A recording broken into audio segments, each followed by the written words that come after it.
Well, welcome to Modern Church History.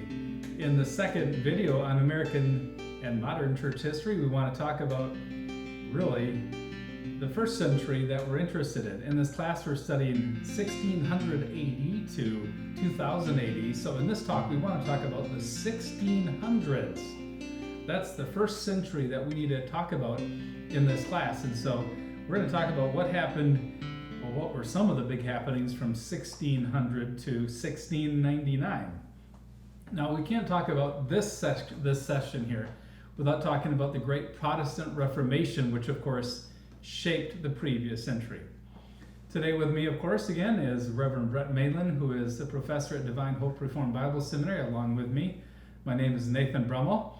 And in our class on modern church history, we want to spend some time talking about each of the centuries that's involved in modern church history. And so today we start with the year 1600. But let's first set the table. What happened in the previous century? Oh, incredible things. First, what gets it started? Desiderius Erasmus publishes his Greek New Testament in 1516, along with Latin. Latin on one side, Greek on the other. And the next year, what happens? An explosion. An explosion. 1517, maybe about October 31st. We have. Yeah, actually, October 31 is coming up, Reformation Day. And of course, a lot of people think it's Halloween, but it was Hallows Eve at the time, when Martin Luther famously nailed the 95 Theses to the door of the church in Wittenberg. And God used that to spark the great Protestant Reformation. So God reformed his church in the previous century. So we can't talk about the 1600s, can we, without saying a few things about the 1500s. Yeah. Now, we can't say too much, of course, because we have a class on Reformation church history that we offer in our seminary. So what were some of the highlights of the great Protestant Reformation? The main things were the fact that the Protestants in the 1500s, the 16th century, they were zealous to make sure that the people of God had the worship of God in their own language and a Bible in their own language. Yeah, so what happened, of course, in the 1500s is that God sparked a reformation in Europe, in different countries, almost at the same time, though. For example, while Ulrich Zwingli did reforming work in Zurich, Switzerland, the same time Luther in Wittenberg in Germany is involved in a reform movement. And it quickly spreads throughout Europe until very quickly, for example, there will be a center of reforming work in Switzerland. And John Calvin will become one of the great pastoral and theological leaders there. And then the Reformation comes to France, where there is an amazing growth of the French Reformed churches. The Reformation will slowly come to the Netherlands, but it will also come to England and Scotland gradually in the 1500s.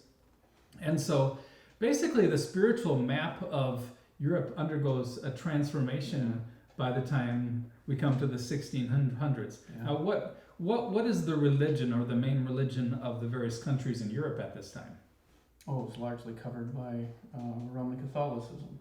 Well, not by 1600 anymore, though. By 1600s, yes. It's very much becoming Protestant in many of the areas. And that's what a lot of the controversy is. Right. Should we be Roman Catholic or should we embrace Protestantism? Yeah. So I'm trying to get at the point that, like in Italy, for example, most of the people in Italy were still Roman Catholic. Spain was strongly Roman Catholic, and there was intense persecution of any Protestants or evangelicals who were in those countries. Meanwhile, in France, Christianity has grown. There's also been, in the 1570s in France, the St. Bartholomew's Day massacre, in which tens of thousands of evangelical Protestants were murdered by the Roman Catholics. And meanwhile, in Germany, many areas in northern Germany, for example, have become Lutheran, whereas in the southern part of Germany, there are a lot of Roman Catholics yet. But there's also the growth of the Reformed churches. So there are Reformed churches in Switzerland at this time, in Hungary, in Transylvania, places in Poland. Yeah. There's the growth of the Reformed churches in France. and the churches, Reformed churches, are growing in the Netherlands, and then also in England. We have in both England and in Scotland the growth of Reformed churches. So that's how the map of Europe is looking at this time. Now, what are some of the big events about the 1600s that we should be talking about? Well, early on, obviously we have King James the First of England takes the throne. He's, of course, King James the Sixth of Scotland. When Queen Elizabeth dies, Elizabeth the First, she keeps it a secret almost till she goes to her grave, and then the news gets back to Scotland in the north that King James, her, I believe, forgive me, cousin, was the chosen successor. So he ascends. And spiritually, he was kind of one with her, right? I mean, he kind of agreed with Elizabethan settlement, sort of. Yeah, he was, and he was Protestant. He was anti-Puritan, as was Elizabeth. Yeah, but still had a Protestant mind. And yet he still thinks he's the supreme governor of the Yeah. Church of England, just like Elizabeth had. Yeah. So, but there's some good things that come out of his reign. Some good things, yeah. So the King James Bible. So the King James Bible is completed in 1611. Another thing that was very important, he was almost assassinated. There was a plot by some Jesuits and some others. They tried to blow up the Parliament and tried to kill him, all of the Parliament, and basically that was terrorist activities, trying to bring it back into Roman Catholicism. Mm-hmm. So there was that. So, and some of the highlights too of this century are going to be various synods and assemblies of the church. So first there will be in 1618 to 1619 the famous Synod of Dort, which would be an international Reformed synod. As you mentioned to me earlier, that it was one of the first international Reformed synods at which the Reformed in the Netherlands would lead the other churches throughout the continent in taking issue with the semi-Pelagian teachings of a guy named Jacobus Arminius. Yeah. And so that's something that's relevant. Also, the Dutch at that time also formulated their church polity, which was quite important. Yeah. And what were you going to say, though? At Dort, they did so. Yeah. And then also this would be the age of the Westminster Assembly, which would prepare the Westminster Confession of Faith and its catechism and other stuff. And so Brett will talk about that at some point. That'd be the 1640s, about 1642 to 1649. Yep. Now, this was an age of what we often refer to as the post-Reformation era. It's the century following the Great Protestant Reformation. Now, some of the leading reformers that you study in a class on Reformation church history, like Theodore Beza, live right up until this point. And so what you have as the 1600s begin is you have now a second, third, or even fourth generation of Reformed pastors or Lutheran pastors as well. Now, what were some of the issues that faced the Reformed churches at that time throughout Europe? Throughout Europe. Well, one of the biggest controversial things was church government. So the Church of England was really prelatical, and what that means is they had a form of church government where you become ordained, you start off as a deacon, then you move your way up to being a priest or a pastor, and then you move your way up maybe to becoming a bishop. And that was and then the top is being the Archbishop of Canterbury. That would be the highest, just like the Bishop of Rome is the highest in the Eastern Orthodoxy. So there's a very hierarchical approach to church government. Exactly. Yeah. And so there were rival views. Of course, the Puritans, many of them were Presbyterian, and they understood that there's not this stepping up the ladder. Instead, you have ruling elders who are in the church, you have deacons taking care of the mercy issues in the church, and then you have pastors who are to preach. And of course, different from them, you have Congregationalists who did and the crucial point with that too, with the Presbyterians, is that there's a parity between the ministers, that no one minister can lord it over another minister. Absolutely. Like can happen when you have bishops, where the one bishop gets to tell the priests all what to do.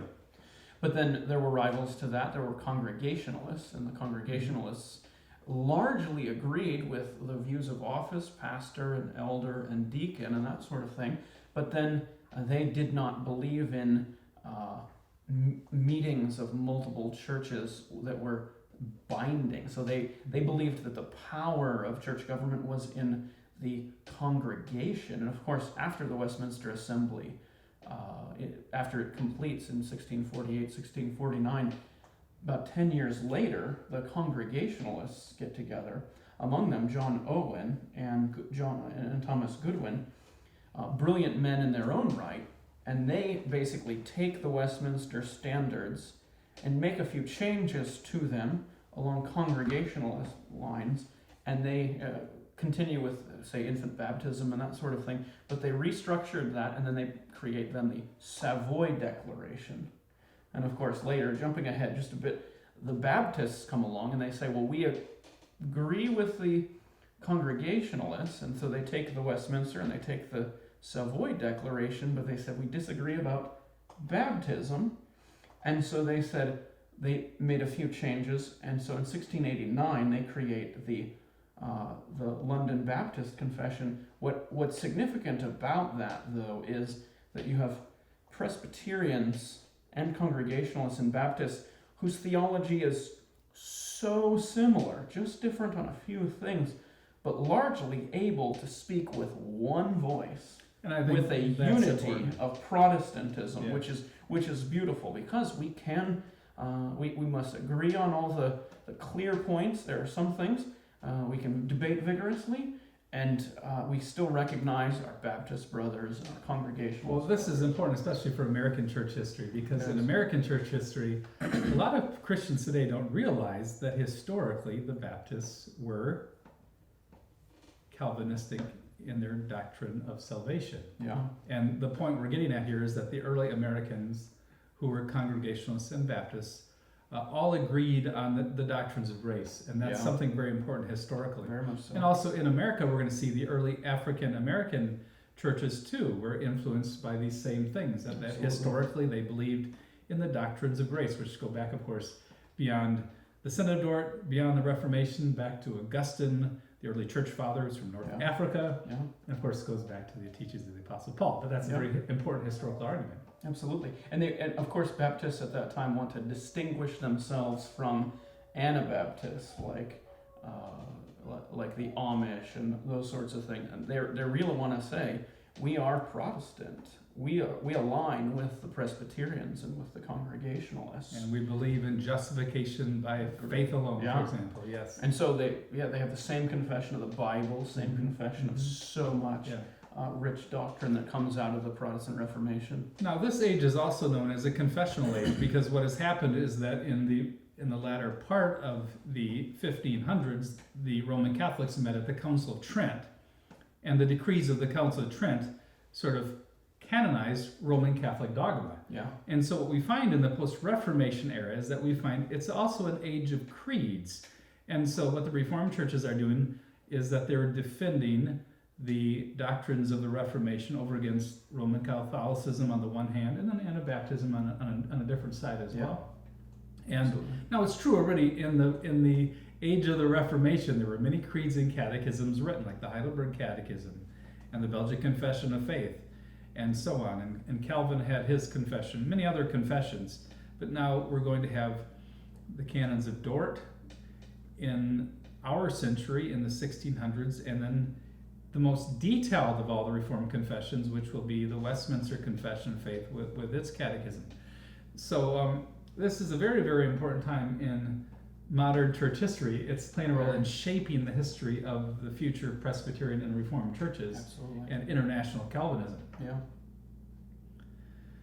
Now, who are some of the important figures, do you think, of this age? Oh, well, as far as in England, John Owen is of utmost importance, and we're going to, we have a chapter on him. Thomas Goodwin, very close to him. Obviously, the theologians that were at the Westminster Assembly, very important. Many pastors and theologians at that time. incredible men. Mm-hmm. And too, over in the Netherlands, for example, the time of the Synod of Dort, there are going to be leading ministers and theologians. There are going to be influential 17th century writers and theologians who are living in this century, and we'll be having some talks about them as well. And meanwhile, what is happening in the United States at this time? Well, it's not the United States, obviously. It's not that, but a small group of congregational type Puritans. First, they left England. They kind of realized that the church was unreformable, so they first go to the Netherlands and spend some time there. They went to the city of, they went to Leiden, I think, maybe for a while. They also went to Zwolle, some little towns in the Netherlands, or serious towns in the Netherlands in the case of Leiden. Yeah. But yeah, and then they weren't happy with Dutch culture either. They thought weren't that was happy having a with negative Dutch influence on their life. So They found out they weren't much, I guess. I don't know. so they headed over to the New World. And so this is the time when the Puritans of Thanksgiving Day fame, of course, come to the United States, which wasn't the United States back then. It was just some colonies that were trying to be established by the British. Yep. And so we have the origin of Christianity in the New World during our era. Now, in our lectures on Jonathan Edwards, for example, we'll see that in the 1700s, how the Puritans had consolidated their influence in many ways. But this was the time of settlers moving to the New World. This is the time of the Mayflower and the Mayflower Compact. Yeah. What happened with that? So these separatists, or these Puritans, were in the ship, and they really functionally were a church. Obviously, there were people who were not part of the church, but they were functionally a church that moved to the Netherlands and then got in a boat and went across into what would become New England. They basically were what some would call today covenanters, which means they were mindful of the fact that much in life is made up of covenants or contracts that are made between different people. Ultimately, comes out of covenant theology, wherein we see in the Bible often God imposes unilateral covenants upon man. But of course, as a result of that, people make contracts, and we make contracts all day, or not all day, but every day, oftentimes, depending on what sort of business we deal in. So these covenanters, they put together a compact, a covenant, and they did so with the understanding. They even said this expressly, that they were going to seek to settle on these shores for the glory of God and for the advancement of the Christian faith. Yeah, so some of the early settlers in the United States, they came here for religious freedom. You see, if they were in England, they would have been in prison. And so it was a matter of seeking religious freedom. Or burned.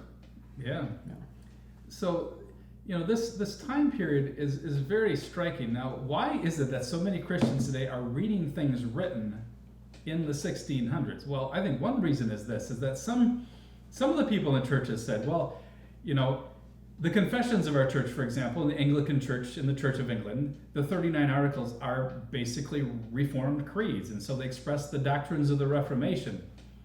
But they said, however, it seems like in practical life, there's just a lack of reform. There's a huge lack of preachers, for example, competent preachers in England at this time.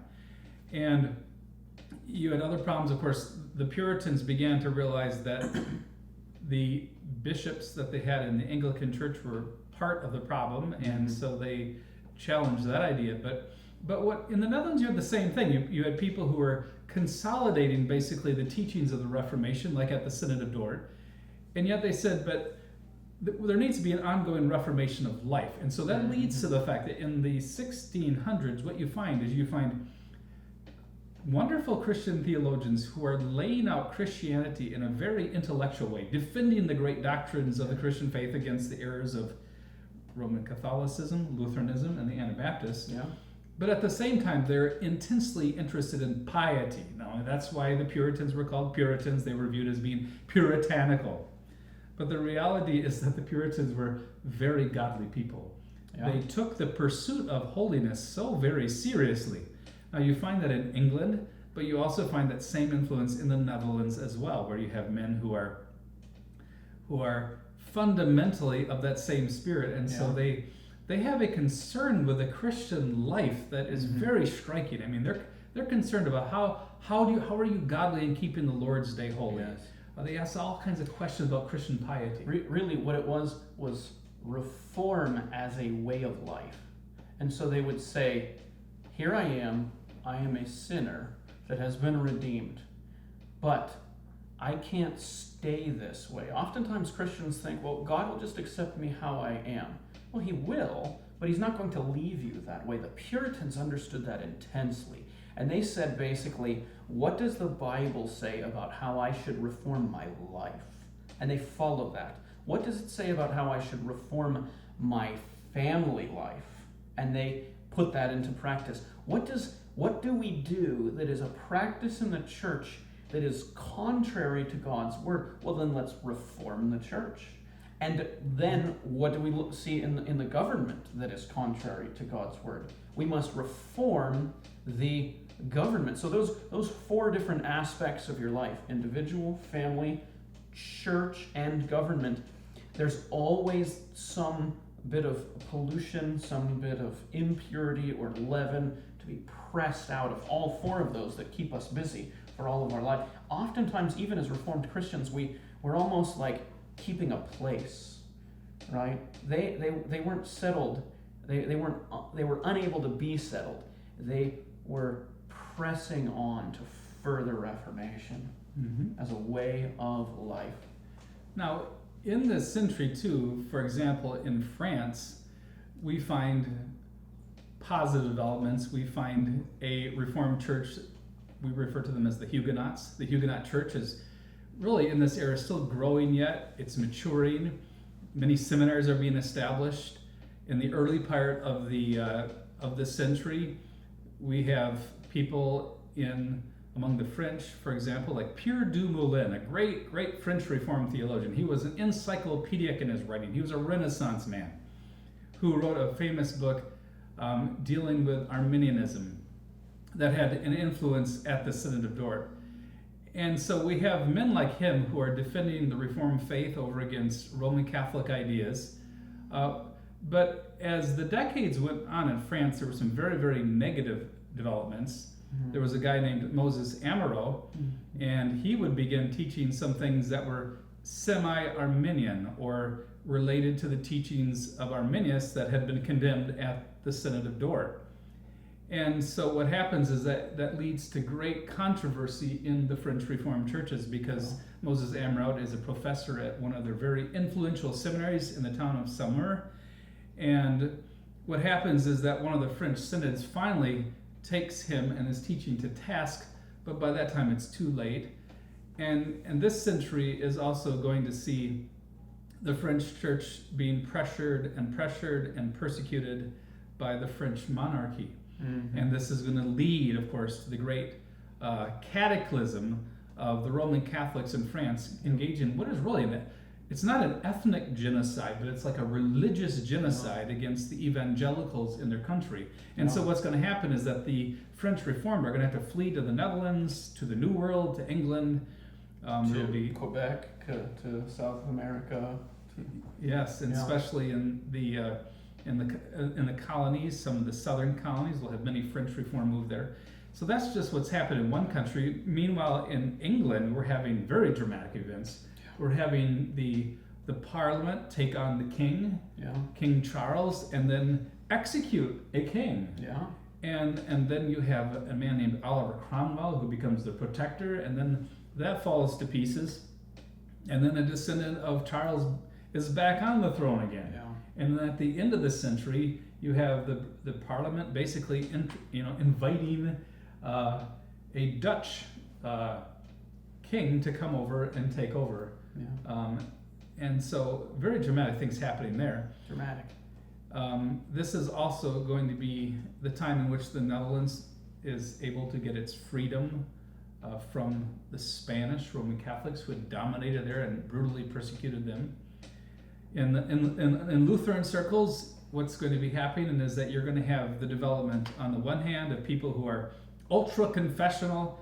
I mean, sometimes in his denomination, which is the Orthodox Presbyterian Church, they talk about Machen's warrior children. They talk about how the descendants of Machen fought amongst each other a lot. Well, Luther's going to have his warrior children who fight with the Reformed and then fight amongst each other so very hard. So that's something that's happening here. Yeah. And it's also the century of religious wars. Oh, yeah. The 30-year war in Germany. I mean, isn't it astonishing that the Roman Catholics basically were attacking the Lutherans in Germany over a 30-year period that just devastated Germany? Unbelievable. And so there are very dramatic things happening in this century here. As the century goes on, where are things at spiritually and intellectually in Europe as you come to the late 1600s? What kind of negative influences are going on philosophically or so on? I don't know what comes to mind for you. Well, I just think of how we do have a move towards rationalism. We have philosophers who are beginning to move away from an explicit Christian approach to things. It's true that as we come to the next century, we're going to have an explosion of science under Isaac Newton. Here in this time period, we have some early English philosophers like Hobbes and others who are doing some work that's going to be not so helpful. But we're clearly having a movement among the European churches. It's almost like people are so tired out because of religious conflict, tired out from the religious conflict, that they begin moving away from emphasizing Christian doctrine. Sure. So philosophy and science having the ear of the people. Yeah. And so, as you look back on this century, what do you think are some of the takeaways? What are some of the important things that we should know about the 1600s? That it was a time when great things were done, great men and women of faith did wonderful things. I would also say it was a time when theology mattered. We oftentimes will hear people say, there's theology, there's Bible and there's theology. And if you give a biblical or theological argument about something, they'll say, but now let's talk about real life. And we want to say, no, this is real life. And there was a real sense of that back then, because what side you were on theologically could mean prison, could mean war, could mean being burned to death. I think, too, it's hard for us today to realize that if you lived in England at that time, there wasn't freedom of religion for you necessarily during this century if you weren't part of the Anglican Church. And also over in Germany, the great tension between Roman Catholics, princes who ruled in parts of Germany, who are being supported by French kings, Spanish kings, in their attacks on the Lutheran territories and princes. So a very troubled time. At the same time, of course, Reformed Christianity is being consolidated at important synods and assemblies. And yet, what's striking to me is that after the Synod of Dort, for example, where the Dutch Reformed churches got together and they basically stood for the doctrines of the Reformation with respect to the sovereign grace of God and the free grace of God and the unmerited grace of God. Yet in the decades that followed, there was a growth of semi-Pelagianism or Arminianism in the Netherlands. There was also apostasy even in the Dutch Reformed churches, so that by the time you come to the end of this century, things are not so spiritually well and healthy there. So I think the strength of this century is how among the Puritans and the Orthodox Reformed, they were zealous to defend and promote the glory of God in their theology and wanted an ongoing reformation that affected daily life and your life as a Christian family. Yes, we always have to be pushing forward toward reform, but at the same time, decline is always setting in, and we need to be on the lookout for that. I think that's one of the things we learned in that century. That's right.